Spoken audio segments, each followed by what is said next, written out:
अस्सलाम वालेकुम व्यूअर्स, खुशखबरी सीरीज की 20वीं एपिसोड के साथ मैं हूं आपका मेज़बान अब्दुर्रहमान। आज मेरे पास आपको देने के लिए दो खुशखबरियां हैं और एक ज़िमनी खुशखबरी इसके अलावा है। जी हाँ, ज़िमनी खुशखबरी गुज़िश्ता से पैवस्ता है, इसलिए उसे प्रोग्राम के आखिर में डिस्कस करेंगे।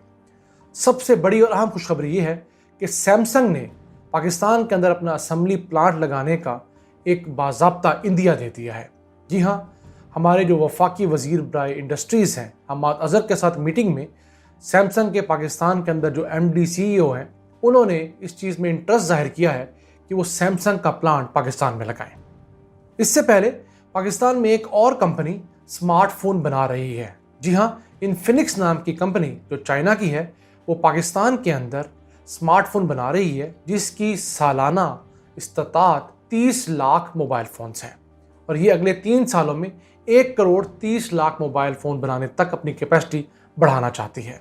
ये कंपनी पाकिस्तान में तकरीबन 750 अफराद को रोज़गार दे रही है और इसके साथ साथ ना सिर्फ मोबाइल फ़ोन बल्कि टैबलेट और जो घड़ियाँ हम पहनते हैं स्मार्ट वॉचेस वो भी पाकिस्तान में ही असम्बल की जाएंगी। याद रहिए, सबसे पहले किसी मुल्क में भी जब मोबाइल बनना शुरू होते हैं तो असम्बली शुरू होती है, फिर आहिस्ता आहिस्ता उसके तमाम पोर्शंस उसी मुल्क में बनना शुरू हो जाते हैं।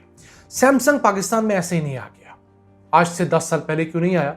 वियतनाम चला गया, इंडिया चला गया। हुआ कुछ यूँ कि इस हुकूमत ने एक तो आते ही सबसे पहले पाकिस्तान में जो 70% मोबाइल स्मगल होकर आते थे उन्हें बैन कर दिया। उसकी वजह से हमारे ओवरसीज़ पाकिस्तानियों को तकलीफ तो हुई, लेकिन हम उनके साथ हमदर्दी का इजहार करने के साथ साथ ये भी कहेंगे कि कई ओवरसीज़ पाकिस्तानी इसमें खुश भी हुए, क्योंकि उनको हर दफ़ा ये एक फटीक नहीं सहनी पड़ती कि किसी कज़न ने, किसी भाई ने, किसी बहन ने मोबाइल फ़ोन मांग लिया है। उसकी वजह से ये हुआ कि बैन के बाद पाकिस्तान में मोबाइल लीगल तरीके से आना शुरू हुआ और गुज़िश्ता साल पाकिस्तान ने 1 अरब 37 करोड़ डॉलर्स के मोबाइल फ़ोन दरामद किए।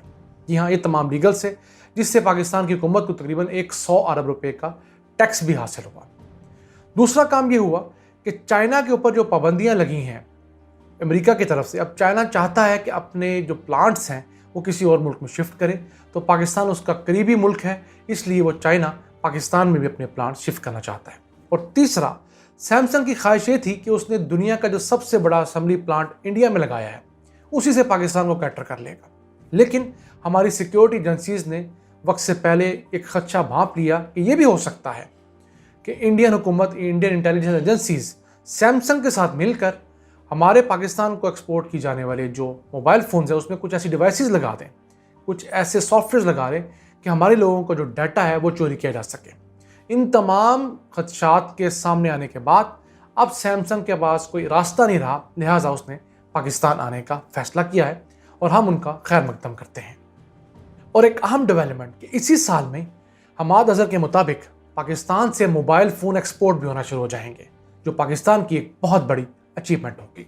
वैसे पाकिस्तान की मार्केट कोई छोटी मार्केट नहीं, पाकिस्तान में सालाना 4 से 6 करोड़ नए मोबाइल चाहिए होते हैं। जी हाँ, ये इतनी बड़ी मार्केट है जिसको फिल करने के लिए 6 से 8 बड़ी कंपनियां चाहिए। हमारे साथ ही अफगानिस्तान है, आप अफगानिस्तान को पाकिस्तान के साथ एक मुंसलिक कीजिए और फिर सेंट्रल एशिया के जो 6-7 मुस्लिम रियासतें हैं, उज़्बेकिस्तान, ताजिकिस्तान, किर्गिस्तान, आपकी तमाम अप्रोच यहाँ तक जा सकती है। इसको देखते हुए पाकिस्तान एक आइडियल लोकेशन है और चाइना CPEC के तहत पाकिस्तान में जो असम्बली प्लांट्स लगाएगा उसके थ्रू ये दोबारा अमेरिका को एक्सपोर्ट कर सकता है, क्योंकि ये चाइना से एक्सपोर्ट नहीं होगी, ये थ्रू पाकिस्तानी एक्सपोर्ट होगी। इससे पहले हम पाकिस्तान में मोबाइल मैन्युफैक्चरिंग से मुतालिक एक डिटेल डॉक्यूमेंट्री बना चुके हैं। जो हजरात वो देखना चाहें वो हमारी डिस्क्रिप्शन के अंदर उस लिंक को क्लिक कर सकते हैं, तो वो तमाम डॉक्यूमेंट्री उनके सामने आ जाएगी। अब हम आते हैं एक दूसरी खुशखबरी की तरफ, तो वो है हमारे आमों से मुतालिक। पाकिस्तान से मुतालिक ये कहा जा रहा था कि इस साल हमारी आमों की एक्सपोर्ट कम हो जाएंगी। बुरी तरह लॉकडाउन की वजह से ये नहीं हो सकेगा, लेकिन यहाँ कुछ और ही हुआ, अल्लाह का कुछ और ही मंजूर था। इस साल के लिए पाकिस्तान का जो आम एक्सपोर्ट का हदफ था वो 85,000 टन रखा गया था, लेकिन पाकिस्तान ने सीजन ख़त्म होने से 1.5 महीना पहले ही उस टारगेट को ना सिर्फ अचीव किया बल्कि 45,000 टन उससे ज़्यादा एक्सपोर्ट कर लिया। हमने 85,000 टन पूरे सीज़न में एक्सपोर्ट करना था, जबकि अब तक पाकिस्तान 1,25,000 टन एक्सपोर्ट कर चुका है, जबकि अभी सीज़न में 45 दिन और बाकी हैं और उम्मीद की जा रही है कि इंशाल्लाह अगले 45 दिनों में हम 25,000 टन मज़ीद आम एक्सपोर्ट कर पाएंगे। इसमें एक तो हमारी जो एसोसिएशन है फ्रूट एक्सपोर्टर्स की, उन्होंने बड़ा अच्छा काम किया। फिर हुकूमत पाकिस्तान ने बर वक्त फैसले लिए। इसी के साथ साथ PIA ने कोलैबोरेट किया, 30 से 35% इनका रेट कम किया। फिर हमारे ताजरों ने समंदर के ज़रिए आम एक्सपोर्ट किया, जिसकी वजह से उनको लागत में कमी वाक़ हुई। ये निस्बतन आम उनको सस्ता पड़ा कहीं पर।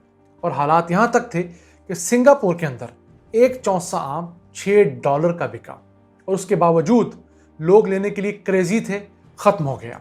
ये हमारे आम की खासियत है। हमें अपनी पैकिंग के ऊपर, उसकी फिनिशिंग के ऊपर तवज्जो देनी चाहिए। और उम्मीद की जा सकती है अगर हम इसी ट्रेंड को फॉलो करें अगले साल, तो पाकिस्तान अगले साल 2 लाख टन आम बरामद कर सकता है।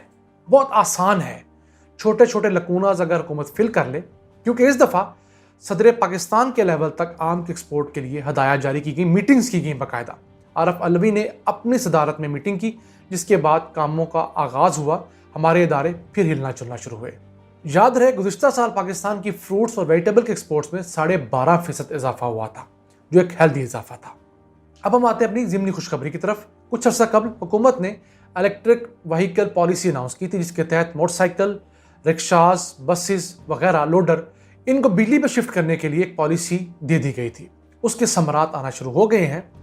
पाकिस्तान के अंदर 3 से 4 कंपनियां इसी साल के अंदर अंदर अपने मोटरसाइकिल, अपने रिक्शाज और इसी तरह के लोडर्स और बसेस इलेक्ट्रिक में जो चलेंगी वो लॉन्च करने जा रही हैं। अब कुछ लोग हमसे सवाल करते हैं कि मुल्क में बिजली पहले ही नहीं है, तो ये इनके लिए बिजली कहाँ से आएगी? तो जनाब, मुल्क में हमारी ज़रूरत से 10,000 मेगावाट बिजली ज़ायद मौजूद है। लेकिन जुल्म ये है, एक तो हमारे हुक्मरान जाते हुए कमीशन लेकर महंगे दामों ठेके दे गए, और वो महंगी बिजली हमारी कौम के लिए अफोर्ड करना मुमकिन नहीं है। और दूसरा, हमारे सिस्टम में उस बिजली को 35,000 मेगावाट बिजली को पहुंचाने का तरीकाकार कैपेसिटी नहीं है। अब हुकूमत उसको आहिस्ता आहिस्ता बढ़ा रही है। तो होगा ये कि एक तो इस महंगी बिजली को अगर आप अपनी मोटरसाइकिल में, अपनी गाड़ी में इस्तेमाल करेंगे, तब भी ये पेट्रोल से, डीजल से सस्ती पड़ेगी। लिहाजा लोग ये महंगी बिजली भी इस्तेमाल कर लेंगे। चूँकि बिजली पर चलने वाली गाड़ी के 30 से 35% अखराजात वैसे ही कम होते हैं। ना उसमें मोबाइल का इस्तेमाल होता है इतना, ना उसके अंदर फ्यूल इस्तेमाल होना होता है, ना उसके अंदर इंजन होता है। इन तमाम चीज़ों की वजह से उसके 30% 35% मेंटेनेंस कॉस्ट कम हो जाती है, फ्यूल की कॉस्ट कम हो जाती है। तो लिहाजा इस अहम डेवलपमेंट के बाद उम्मीद ये भी की जा रही है कि अगले 1 माह में हुकूमत जो हमारी 4 व्हीलर गाड़ियाँ हैं, जो एक माफिया है पाकिस्तान के अंदर, जिसकी वजह से हुकूमत ब्लैकमेल होकर इसने इस पॉलिसी को 4 व्हीलर गाड़ियों के लिए नहीं अनाउंस किया था, उसको भी अनाउंस करने जा रही है। जिसके बाद हम उम्मीद करते हैं कि हम तरक्की याफ्ता ममालिक की तरह पाकिस्तान में एक नई इंडस्ट्री को बूम देंगे। पाकिस्तान में ना सिर्फ इलेक्ट्रिक व्हीकल्स बनेंगी, बल्कि यहाँ से एक्सपोर्ट होंगी, और इसी के साथ साथ पाकिस्तान के अंदर बैटरी की सनत, नई सनत बिल्कुल होगी, वो लगेगी। आज के लिए इतना ही। अपना और अपने अहले खाना का ख्याल रखिएगा। अपने मेज़बान अब्दुल रहमान को इजाज़त दीजिए। अल्लाह ने के बाद।